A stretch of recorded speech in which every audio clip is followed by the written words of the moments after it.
Pocahontas, retold by Tim Vickery. Chapter 1. The English in Virginia. In January 1607, 3 ships left England and sailed to America.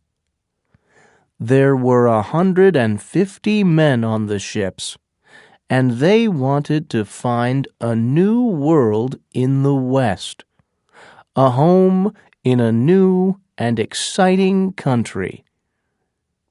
The ships were at sea for 4 months, and they arrived in Virginia on the 26th April 1607. After 4 long months at sea, the men were tired, ill, and hungry. But Virginia was beautiful. The sky was blue, and they could see rivers and flowers and forests of tall trees. The Englishmen were very happy. But the Algonquin Indians of Virginia were not happy. They were afraid of the Englishmen and their ships. "This is our home," they said. "We don't want these white men here. We must fight them." But some Indians said, "No, wait. These men are interesting. Let's make friends with them and learn about them." So the Indians tried to talk to the Englishmen and gave them food to eat. The Englishmen gave things to the Indians too, little knives and pictures and beads. The Englishmen began to build a little town. They called it Jamestown, because the King of England was called James. They called the river James River, too. The leaders of the Englishmen were Christopher Newport, Edward Wingfield, and John Smith. They wanted to learn more about Virginia, so Smith and Newport took 20 men and went up the river in a small boat. The other men stayed in Jamestown with Wingfield. They began to build houses and to make gardens and fields outside the town. "The fields are more important than the houses," said Wingfield, "and we must work quickly, because it's nearly summer now. We must have corn and vegetables for the winter." But it was not easy. The weather was hot, and the men were tired after 4 months at sea. Some men worked hard, but many sat in the sun and did nothing. The Indians watched and waited. Smith and Newport went 100 kilometers up the river. They visited Indian villages and talked to a lot of Indians. Some of the Indians were friendly, and some were not. When Smith and Newport came back to Jamestown, Wingfield was very pleased to see them. "I was afraid for you," he said. "But you're not dead." "No, of course not," said Smith. "What's the matter?" "It's the Indians," Wingfield said. "They're trying to kill us. Yesterday, They nearly killed me." "Well, what did you do?" Smith asked. "Our men have guns, and the Indians are very afraid of guns." "But there were hundreds of Indians," said Wingfield, "and we weren't ready. Our guns were on the ships." "Why?" asked Smith angrily. "The men must always be ready. They must carry their guns with them.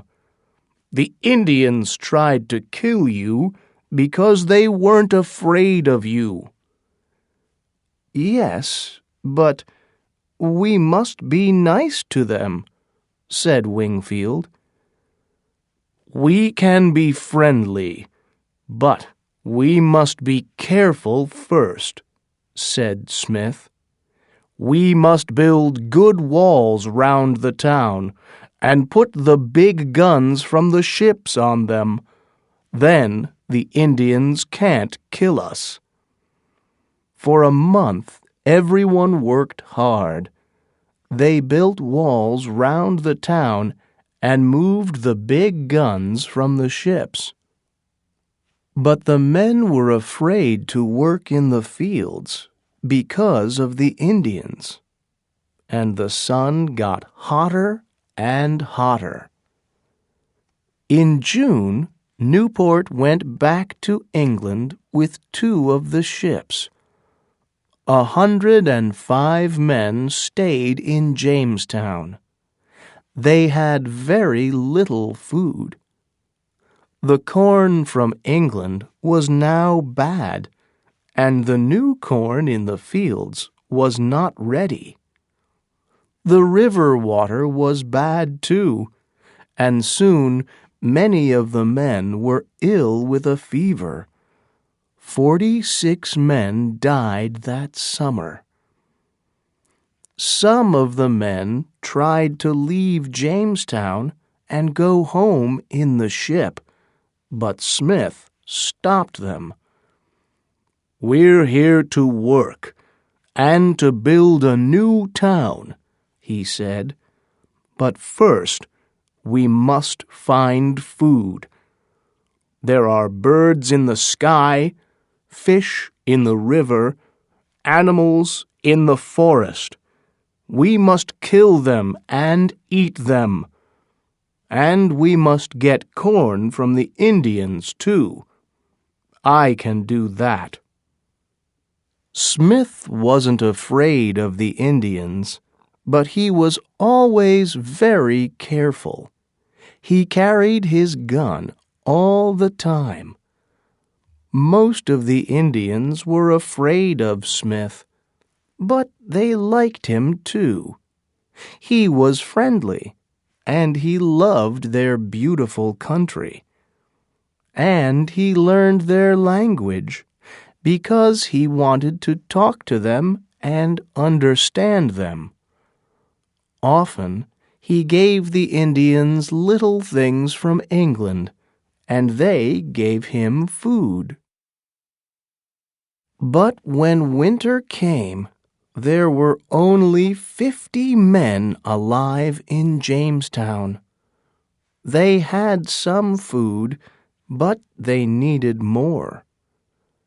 The Virginian winter is long and cold, and 50 men need a lot of food. In December, Smith went up the river in a boat with 9 men. 2 of the friendly Indians went with them. It was very cold, and the Englishmen were hungry. But Smith was happy and excited. "I'm going to find food for Christmas," he said to the men in Jamestown. "Wait for me here and work hard. This is a beautiful country, and we're going to stay here."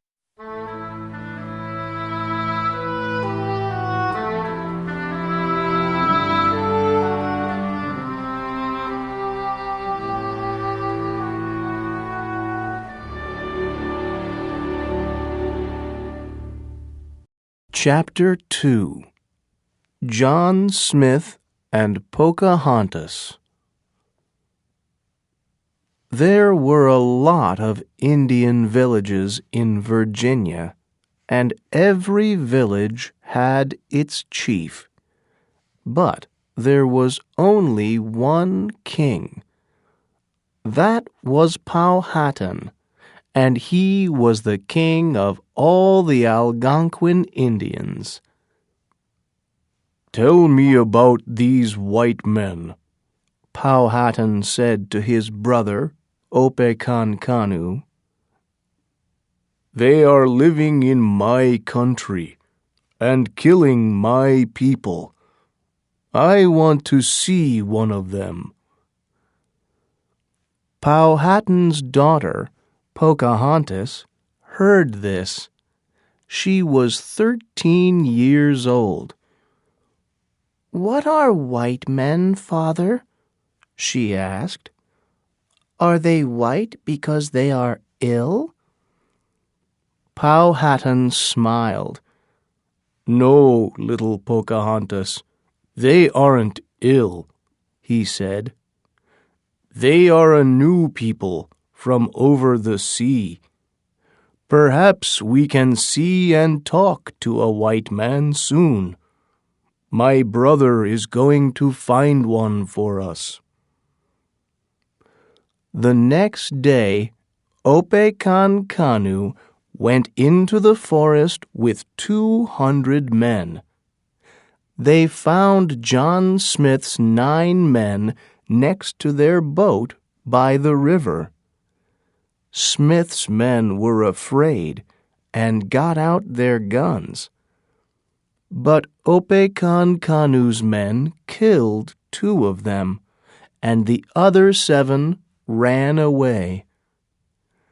John Smith was in the forest with the 2 Indians. When they heard the noise, they ran back to the boat and saw 200 men with bows and arrows. Then an arrow hit Smith's leg.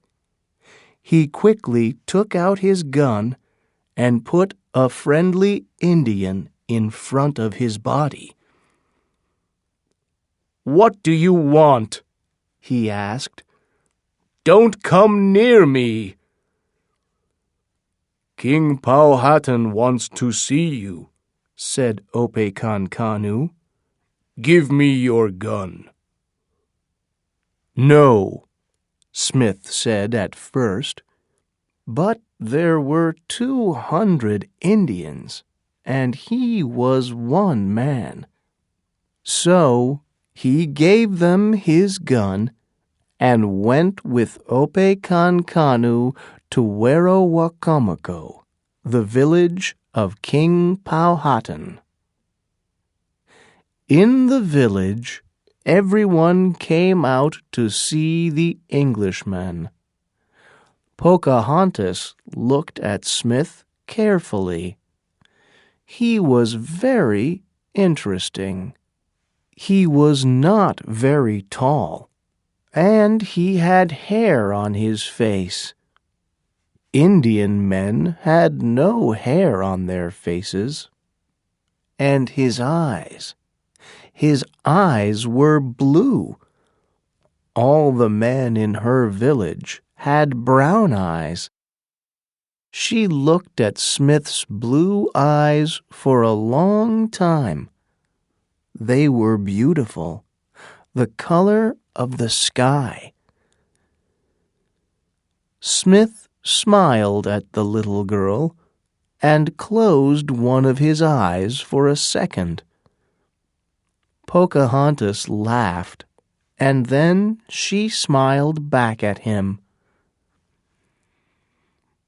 "Why are you in my country, white man?" Powhatan asked. "Where do you come from? Who is your king?" Smith told him about England and King James and Jamestown. It wasn't easy because He didn't understand Powhatan's language very well, and Powhatan didn't always understand him. "We want to live here and be your friends, Powhatan," he said. "But this winter the people of Jamestown are hungry, so we need food." Opechancanough was angry. "These Englishmen cannot live here," he said to his brother. "They are taking our land and killing our people with their guns. They want King James of England to be king here too. They call their town King James's Town, and they call our beautiful river King James's River. But what about us? This is our country. We live here, and our fathers and grandfathers lived here before us. We don't want the English or their King James. We must kill them all now." "Perhaps," Powhatan said, "but let's think first. The English have guns, so we need guns too. I must think carefully about this. Pocahontas, come with me." They walked into the forest, and Powhatan asked his daughter, "What do you think about this Englishman, little Pocahontas?" "Oh, father, I like him. He has wonderful blue eyes, the color of the sky." "My brother wants to kill him, but I want to know more about these Englishmen first, and you can help me. I'm going to give him to you, little Pocahontas." "Give him to me, father?" "Yes. Listen carefully now. You must do this." They went back to the village. "Are we going to kill this white man now, Powhatan?" Opechancanough asked. "Yes," Powhatan said. "Bring him here." They put John Smith's head on a stone in front of Powhatan's feet. Then Opechancanough took a big stick and walked to the stone. Pocahontas looked at her father. He moved his head a little, but did not look at her. Now Opechancanough was next to the stone. John Smith closed his eyes and waited to die. Suddenly, he felt warm arms on his face and head. He opened his eyes and saw the face of the young girl with her beautiful dark eyes. "No, Opechancanough," she cried. "No! I am the king's daughter, and I say no." She looked at her father. "Father, don't kill this man. Please, give him to me." At first, Powhatan said nothing.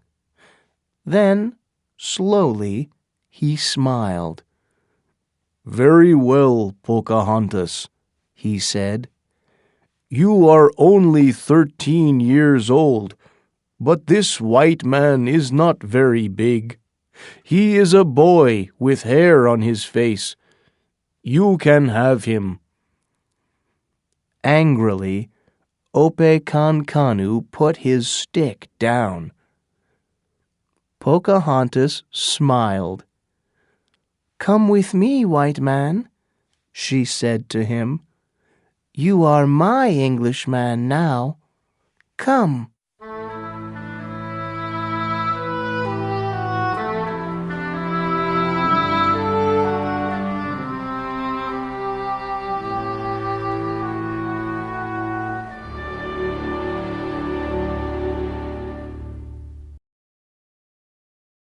Chapter 3. A Friend for the English. John Smith stayed with Pocahontas for some days. She learned some English, and he learned more of her language. Soon they were good friends. But Powhatan's men watched Smith carefully, and he could not leave the village. Then, one day, Powhatan said, "You can go home to Jamestown, John Smith, but you must give me 2 of your big guns." John Smith did not like this, but he could not say no. So he went back to Jamestown, and Pocahontas, Opechancanough, and some Indians went with him. In Jamestown, Wingfield was not happy. "We can't give our big guns to the Indians," he said. "Then they can kill us with our guns." "It's all right," said Smith. "Wait." He took Opechancanough and his men to the guns on the town walls. "Now watch," he said. He put some gunpowder and some stones in the gun. "Put your hands over your ears," he said, "and look at that tree." Bang! Pocahontas closed her eyes. Then she opened them and looked at the tree. It wasn't there. "What happened?" she asked. "Where's the tree?" "I killed it with this gun," Smith said. He looked at Opechancanough. "This gun can kill 10 men, Opechancanough. Remember that. So, take your 2 guns." But the guns were very big, and of course the Indians could not move them. "Look," said Smith, "you can't carry these guns through the forest, but I can give you some gunpowder for Powhatan. Here, take it. Be very careful with it." "Thank you," Opechancanough said, "but one day we want these big guns too. They are very important for us." "Perhaps," said Smith, "but we want to be your friends, and friends are better than guns." That winter, Pocahontas came to Jamestown every week with food for the Englishmen. She learned many interesting things in Jamestown. "Look at this, Pocahontas," John Smith said one day. He had a compass in his hand. "What is it?" Pocahontas asked.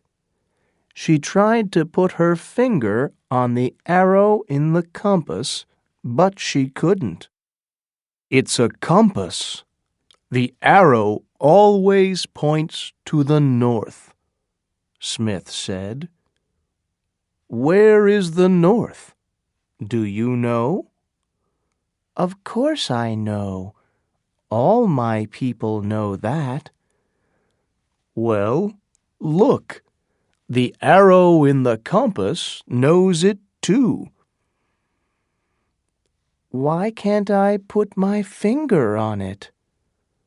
Smith smiled. Because of the glass. You can see through glass, but you can't put your finger through it. Yes, she said slowly, but what is a compass for? It helps us in our ships when we can't see the sky, he said. Which way do we go? Where is the north? The compass tells us all that. Pocahontas was interested in everything. She loved to talk to John Smith, and she learned many things about England and the English. In March and April 1608, 2 more ships came to Jamestown. Powhatan asked Pocahontas about them. How many Englishmen are there now? He asked. There were 38 before the ships came, Father, but now there are about 150. It's spring now. They must sow corn and vegetables in their fields. Are they doing that? Yes, Father, but they aren't very good at it. This is a new country for them. They don't understand it. But they must have corn. Powhatan was angry. They need food for the winter. We can't give them our corn every year. And we kill animals, birds, and fish for our food. The English must learn to do that too. They are learning, Father, Pocahontas said. But most of these men come from towns in England. They don't know about these things. Well, they live here now, so they must learn, said Powhatan. Or they must give me guns. We have a lot of food in our village, but we need guns. I can give the Englishmen food, but they must give me guns first.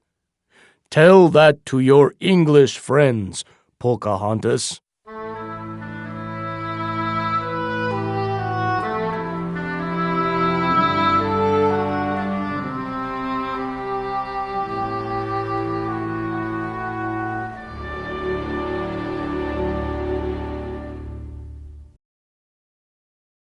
Chapter 4. A Wife for John Smith. But the English didn't want to give Powhatan any guns. Oh no, Pocahontas, John Smith said. Your father has thousands of men, but we have only 150. We can't give him guns. Later, some of Powhatan's men tried to take guns from the English. Smith was very angry. He locked the men in a little room in Jamestown for a week. Then he talked to Pocahontas about them.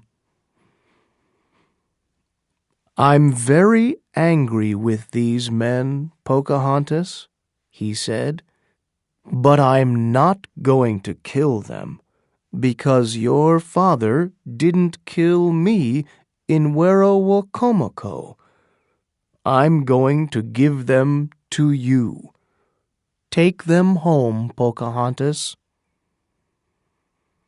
Pocahontas liked the English, and she often visited Jamestown. John Smith liked to teach her new things. "The sun, Pocahontas," he said one evening, "is a red ball in the sky. This world is a big round ball, too. 30 years ago, an Englishman called Francis Drake sailed round the world in a ship." Pocahontas laughed. "But that's not true. Of course the world isn't a ball. Why does the sea stay on it, then?" Smith smiled. "Oh, I can tell you. Listen." He talked well, so it was easy to understand him. Pocahontas listened and watched his beautiful blue eyes. She was 14 years old, and for her, John Smith was the most exciting man in the world. "Do you have a wife, John Smith?" she asked one day. "No," he said slowly. "Why do you ask?" "Oh, because one day I must have a husband, and—" She did not finish, but John Smith understood. "Pocahontas," he said carefully, "you are only 14 years old, and I'm 28. And the daughter of the king must marry somebody important." "You are an important man in Jamestown," she said quickly. "And my people and your people must learn to be friends. A husband and wife can—" "Stop." He put his finger on her mouth. "Pocahontas, I like you very much, but I'm not the right husband for you, and I don't know a lot about women." "I can teach you about that," she said. He looked at her in surprise and laughed. She was angry when he laughed. "I'm nearly 15. In my village, a girl can have a husband when she is 15. Why are you laughing?" "I'm sorry," he said. "You are a beautiful, interesting girl, Pocahontas, but you are only a child." "I'm not a child. You're afraid of me because I'm a king's daughter, and I want you for my husband." Pocahontas was angry and unhappy. She went away, back to her father's village, and she didn't visit John Smith again for 2 months. But she thought about him every day. There was only one man in the world for Pocahontas, and that was John Smith. And in Jamestown, perhaps John Smith thought about Pocahontas too.